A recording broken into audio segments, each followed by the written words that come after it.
Avez-vous déjà comparé votre vie à celle de grands personnages tels que Carl Jung, Einstein ou Mandela et vous êtes-vous senti petit?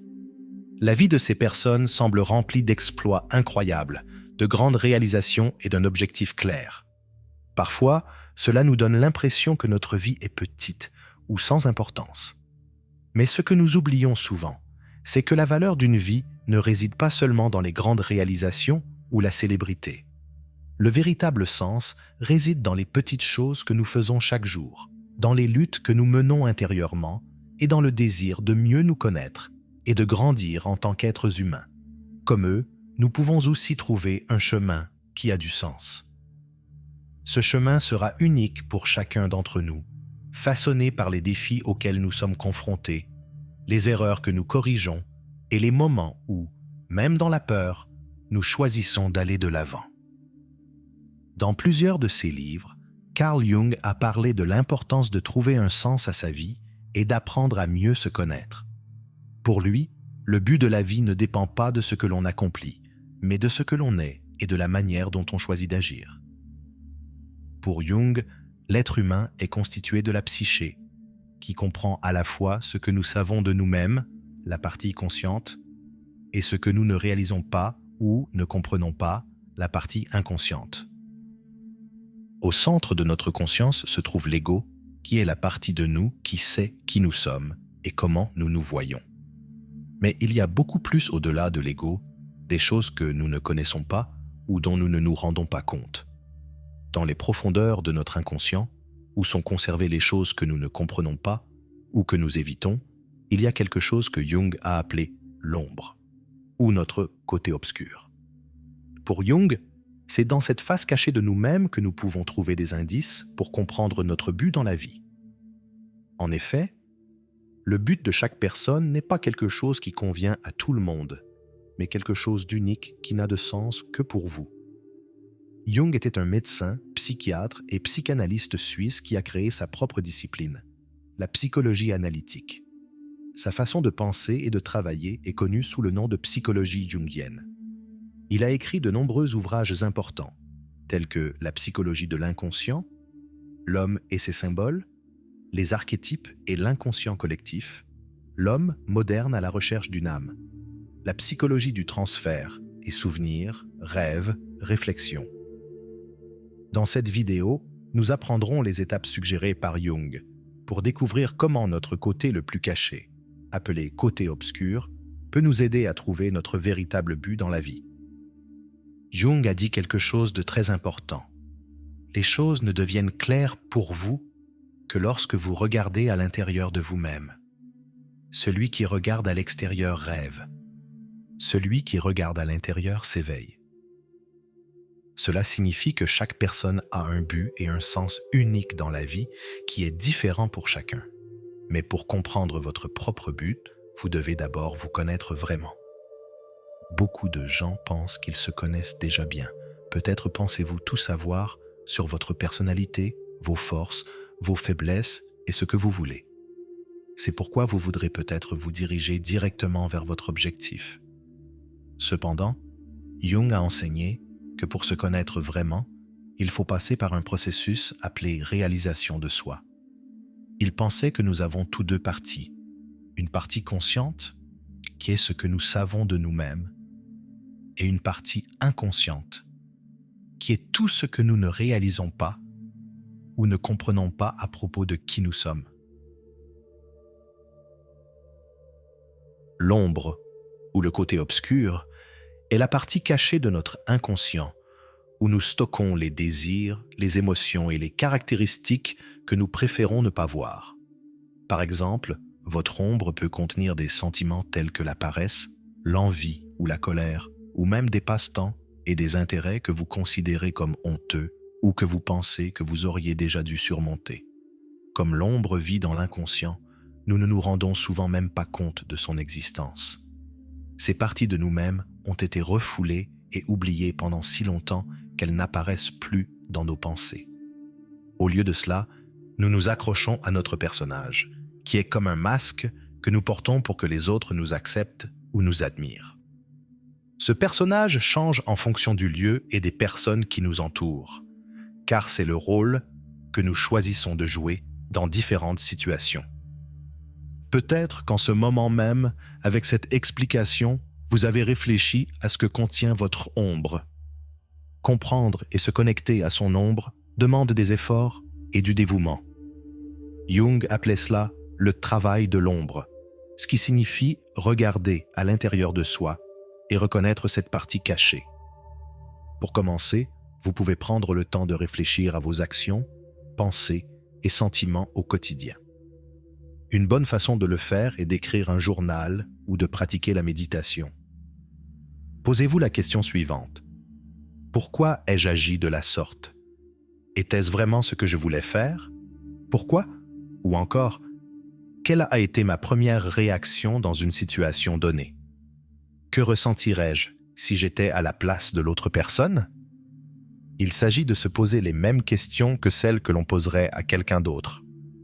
Jung nous a appris que connaître son ombre ne signifie pas devenir ou être défini par elle. Reconnaître que vous vous sentez en colère, par exemple, ne signifie pas que vous êtes une personne en colère. Au contraire, il est important d'accepter que ces sentiments font partie de vous, mais qu'ils ne vous définissent pas entièrement. Une autre façon de remarquer l'influence de l'ombre est d'observer comment vous jugez les autres. Souvent, ce qui vous irrite le plus dans le comportement de quelqu'un d'autre peut être quelque chose que vous craignez en fait chez vous. C'est ce qu'on appelle la projection. Lorsque vous vous rendez compte que vous jugez quelqu'un ou que vous vous mettez en colère contre quelque chose qu'il a fait, arrêtez-vous un instant et posez-vous la question suivante. Ai-je déjà agi comme cela? Ai-je déjà agi de la sorte? Pourquoi cela me dérange-t-il tant? Ce trait de caractère pourrait-il faire partie de mon ombre? Se poser ces questions permet de mieux se comprendre et de trouver un équilibre entre ce que l'on montre au monde et ce que l'on garde en soi. Selon Jung, les choses que nous critiquons le plus chez les autres reflètent souvent quelque chose que nous réprimons en nous-mêmes. Par exemple, ceux qui critiquent beaucoup l'égoïsme essaient peut-être de cacher leurs propres pensées égoïstes, et ceux qui ne tolèrent pas l'impatience chez les autres luttent peut-être contre leur propre tendance à l'impatience. Prendre chaque jour le temps de réfléchir à ses comportements, peut-être en écrivant un journal ou en réfléchissant tranquillement, est une étape importante pour faire ressortir ces parties cachées et apprendre à mieux se connaître. Prendre l'habitude d'explorer son ombre est fondamental pour vivre d'une manière plus vraie et plus significative. Jung disait « Je ne veux pas seulement être une bonne personne, je veux être une personne complète. » Après en avoir appris davantage sur ce qui se trouve dans votre inconscient et avoir peut-être découvert quelques traits sombres que vous préféreriez ne pas avoir, vous vous demandez peut-être « Comment cela peut-il vraiment m'aider, améliorer ma vie ?» Il est possible qu'en commençant à mieux vous connaître, vous vous sentiez encore plus mal. En effet, une fois que vous avez pris conscience de vos mauvais côtés, vous ne pouvez plus faire comme s'ils n'existaient pas. Jung savait que découvrir qui l'on est vraiment peut être un processus très difficile et effrayant. De nombreuses personnes pensent que si elles cachent les parties d'elles-mêmes qu'elles n'aiment pas, ces caractéristiques disparaîtront simplement. Par exemple, quelqu'un qui retient sa colère peut sembler être une personne très gentille, et quelqu'un qui lutte contre la paresse peut sembler très productif. Mais ce n'est pas le cas. Bien qu'il soit important de vouloir s'améliorer, prétendre que ces caractéristiques n'existent pas ne résoudra pas le problème. En fait, le fait de cacher vos traits de caractère sombres peut les rendre encore plus forts. Ils restent en vous, attendant le bon moment pour se manifester, généralement lorsque vous êtes fatigué, stressé ou que vous traversez des difficultés. Par exemple, les personnes qui n'acceptent pas d'être en colère sont celles qui ont tendance à avoir des accès de colère de temps en temps. De même, les personnes qui tentent d'ignorer la paresse peuvent finir par être tellement débordées qu'elles souffrent d'épuisement professionnel. Prétendre que quelque chose n'existe pas ne le fait pas disparaître. Maintenant que vous connaissez votre ombre, vous pouvez commencer à la gérer d'une manière différente et plus consciente. Tout ce que vous trouvez dans votre ombre peut être utilisé à votre avantage. Par exemple, la colère n'est pas mauvaise en soi. Elle ne devient un problème que lorsqu'elle est exagérée ou incontrôlée. Mais si quelqu'un vous blesse vraiment, la colère peut être une force qui vous aide à vous protéger. La grande question que vous devez vous poser est la suivante. Quand est-il judicieux d'agir sous le coup d'une émotion et quand est-il préférable de ne pas le faire? Quand est-il utile de porter mon masque ou mon personnage?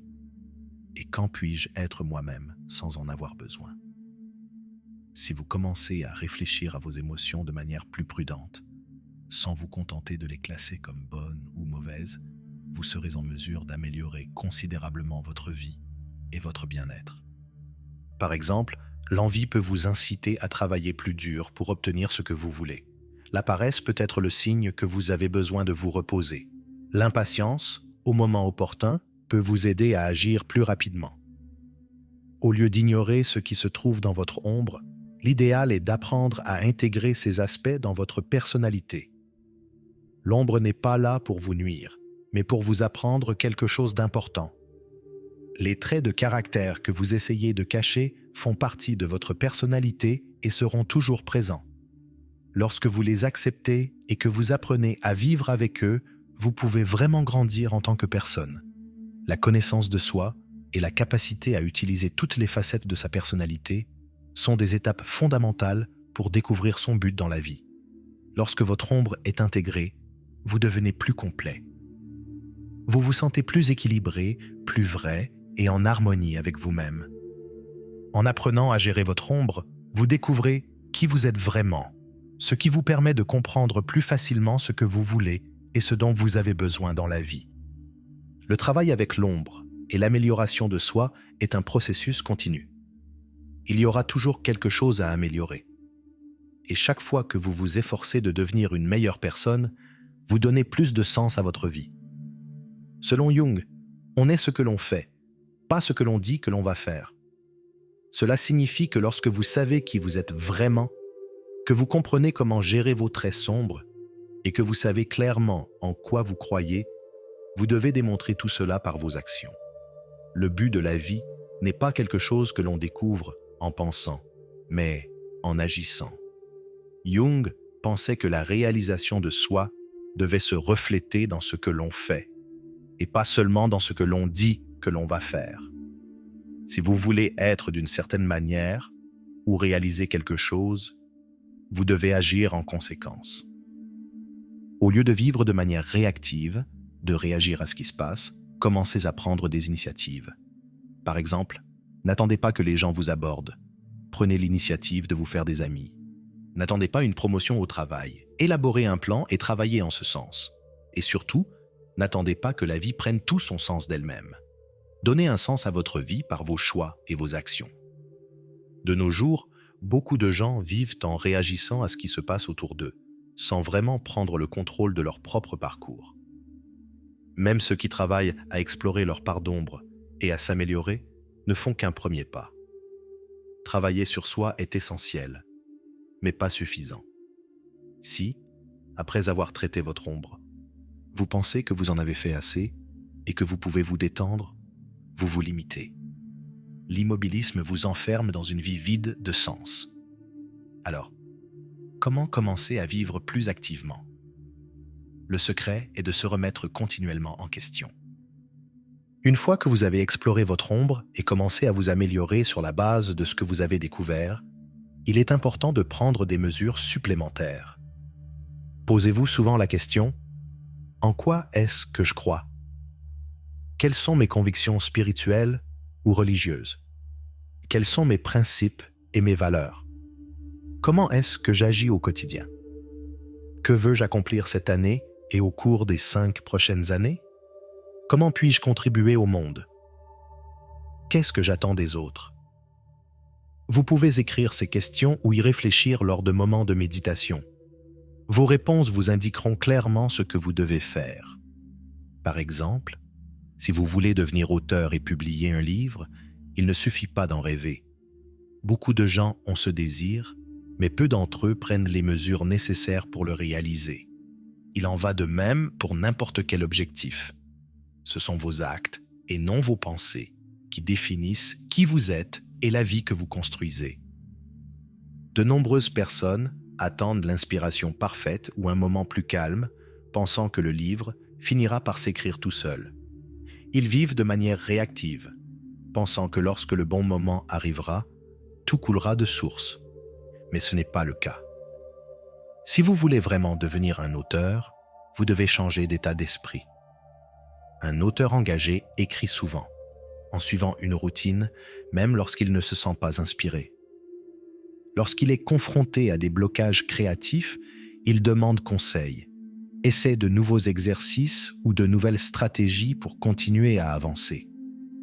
Il termine une histoire non seulement parce qu'il est motivé, mais aussi parce qu'il est discipliné. Il passe ensuite activement à l'étape suivante en contactant des éditeurs, des agents littéraires ou des professionnels du secteur. Bien entendu, tout le monde ne trouve pas un sens à ses objectifs professionnels. Certaines personnes ont des objectifs plus abstraits ou personnels, comme celui d'exercer une influence positive sur les générations suivantes. Cela peut se faire de différentes manières. Être parent, travailler comme enseignant, créer une ONG pour aider les jeunes, agir comme conseiller auprès des jeunes, ou même s'engager en politique. Le plus important est de décider comment vous voulez atteindre cet objectif et quelles actions vous devez entreprendre pour y parvenir. Chaque fois que vous réfléchissez à vos valeurs et à vos convictions, demandez-vous comment vous pouvez les concrétiser. Il est possible de vivre de manière réactive, en réagissant à ce qui se passe, mais il est impossible de trouver un véritable sens à la vie sans agir. Le sens de la vie passe par l'action. Jung a dit « Là où se trouve ta peur, là se trouve ta tâche ». Les gens vivent souvent de manière réactive, non par paresse ou manque de motivation, mais par peur. Agir, c'est prendre des risques, et cela peut faire peur. Par exemple, si vous avez une idée de livre, vous devez affronter la peur de ne pas aimer votre propre écriture pour commencer à la mettre sur papier. Une fois que le livre est prêt, vous devez affronter la peur d'être rejeté lorsque vous essayez de le publier. Toute action implique la possibilité d'un échec. C'est pourquoi il faut du courage pour être actif. Le courage ne signifie pas qu'il ne faut pas avoir peur. La peur ne doit pas être ignorée, car si elle l'est, elle finira par retourner dans l'ombre et aura encore plus de contrôle sur votre vie. La peur doit être reconnue. Lorsque vous êtes confronté à quelque chose que vous devez faire mais que vous vous sentez bloqué, posez-vous la question suivante. Qu'est-ce qui pourrait mal tourner? Comment ferais-je face à la situation si cela se produisait? La peur peut souvent être atténuée si vous êtes préparé. Toutefois, se préparer ne signifie pas s'enfermer dans des pensées anxieuses ou imaginer des scénarios improbables. Concentrez-vous uniquement sur ce qui est réellement probable et sur ce que vous pouvez faire pour y faire face. Si vous souhaitez publier un livre, il est important de vous préparer à essuyer quelques refus de la part d'agents littéraires, voire à ce que personne ne soit intéressé par votre candidature dans un premier temps. Mais soyez également prêt à trouver quelqu'un qui croit en votre travail ou même à publier le livre vous-même. Ne perdez pas de temps à imaginer des scénarios exagérés tels que des rejets sans fin, quelqu'un qui vole votre idée ou qui est ridiculisé. Ces pensées sont peu probables et n'aident en rien. Lorsque vous analysez ce qui vous fait peur et que vous vous préparez à y faire face, vous vous attaquez déjà à une bonne partie de la peur. La peur ne disparaîtra peut-être jamais complètement, mais en faisant ce que vous pouvez pour la minimiser, il ne vous reste plus qu'à agir avec courage. Le courage ne consiste pas à éliminer la peur, mais à l'affronter. Aucune personne ayant accompli quelque chose d'important dans sa vie ne l'a fait en évitant ce qui l'effrayait. Comme l'a dit Jung, là où se trouve votre peur, là se trouve votre prochaine tâche. Ce que vous craignez peut indiquer ce qui donnera le plus de sens à votre vie. Dans une autre citation de Jung, il dit « Même une vie heureuse ne peut se passer d'une part d'obscurité », expliquant que le bonheur perdrait sa valeur s'il n'était pas contrebalancé par la tristesse. Réfléchissons, se connaître soi-même, travailler pour s'améliorer, agir avec détermination et prendre des risques, cela garantit-il une vie parfaite? Non, personne n'a une vie parfaite. Les personnes les plus influentes au monde ont généralement été confrontées à de grands défis parce qu'elles sont celles qui prennent le plus de risques. Elles ne se laissent pas abattre par les mauvais moments et continuent à aller de l'avant, quelles que soient les difficultés. Accepter les moments difficiles et décevants de la vie est essentiel pour trouver un sens et un but. En fait, c'est précisément ce mélange de bons et de mauvais moments qui donne un sens à la vie. Une vie faite uniquement de joie et de triomphe n'aurait pas de sens, car le bonheur n'a de valeur réelle que par rapport à la tristesse. Il n'y a pas de victoire sans possibilité de défaite, tout comme il n'y a pas de lumière sans obscurité. Chaque fois qu'un malheur survient, essayez de le voir sous un autre angle. Les difficultés et les erreurs sont des occasions d'apprendre.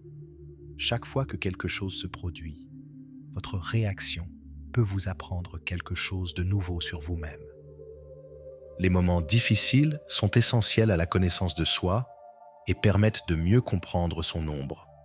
Par exemple, personne ne se rend compte qu'il doit être plus pragmatique s'il n'a jamais échoué par manque de pragmatisme. De même, personne ne découvre qu'il est résilient et fort s'il n'a jamais vécu une situation qui exigeait ses qualités. Ce sont les difficultés qui nous façonnent et nous aident à grandir.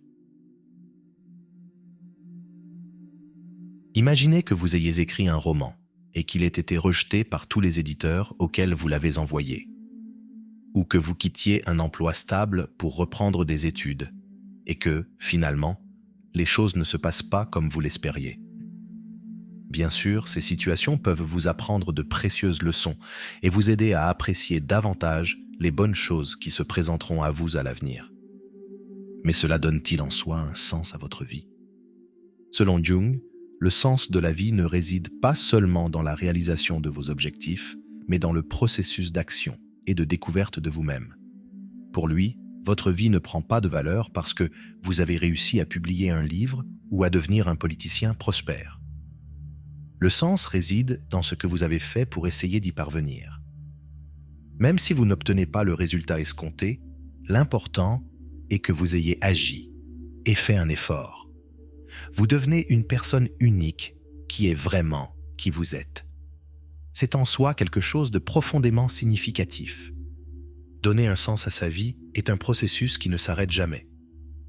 Vous apprendrez toujours à mieux vous connaître, à vous fixer de nouveaux objectifs et à prendre des mesures pour les atteindre. Il y aura des bons et des mauvais moments, et c'est ce mélange qui rend votre vie spéciale. Que faites-vous aujourd'hui qui donne le plus de sens à votre vie? Il peut s'agir de quelque chose de petit ou de grand. Partagez-le dans les commentaires. Il pourrait inspirer d'autres personnes qui cherchent à donner plus de sens à leur vie quotidienne. Vos réussites, vos échecs, vos tentatives et votre détermination font tous partie de votre histoire unique. Soyez donc toujours fiers des choses que vous avez essayées, même si elles n'ont pas toutes fonctionné. C'est de cet effort que naît la véritable raison d'être. Appréciez donc toutes les bonnes choses de votre vie, même si elles vous paraissent insignifiantes. Soyez fiers de chaque victoire, qu'elle soit grande ou petite. Soyez reconnaissants pour les choses qui fonctionnent et surtout, rappelez-vous, votre vie a un but tant que vous continuez à donner le meilleur de vous-même. Toutefois, si vous avez du mal à trouver ce but ou même à vous en occuper, il se peut que votre autosabotage entrave ce processus. Pour surmonter cet autosabotage, cliquez sur la vidéo à l'écran et voyez tout de suite comment vous pouvez le vaincre.